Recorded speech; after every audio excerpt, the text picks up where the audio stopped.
আজকে বিকেলে একটু প্ল্যান হলো যে বাইরে যাব, তাই আমি আর বাবু ঝটপট রেডি হয়ে গেছি। আর এখন দাঁড়িয়ে আছি গেটের সামনে, তার পাপার ওয়েট করছি। আর আমি না গেটের সামনে দাঁড়িয়ে থাকলেই নজরুলের লেখা এই কবিতার লাইনগুলো পড়ি।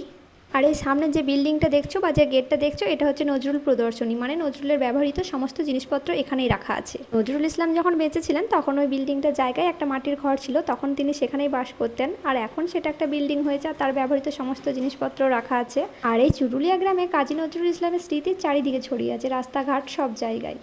আমরা এখন বেরিয়ে পড়েছি, আর রায়ানও খুব খুশি, সে তো বাইরে যেতে পেলে আর কিচ্ছু চাই না। আমাদের কাজ শেষ হতে হতে বেশ লেট হয়ে গিয়েছিল, তাই রায়ান একটু বিরক্ত হচ্ছিল, তাই এখন বসে বসে সে কার্টুন দেখছে। আজকে সকালের দিকে রায়ানের পাপা ছিল না, তাই রায়ানকে একা নিয়ে আমি সেরকম কিছু রান্না করিনি। তাই রাতে খাবার জন্য একটু মাশরুম ছিল ফ্রিজে, সেটাই বার করে রান্না করে নিচ্ছি। আর তার সাথে করেছিলাম রুটি। মাশরুমের সঙ্গে রুটি বা পরোটা থাকলে তো ব্যাপারটা একদম জমে যায়, তাই আজকে রুটি করেছিলাম, পরোটা আর করিনি, লেট হয়ে গিয়েছিল বাড়ি আসতে অনেকটা।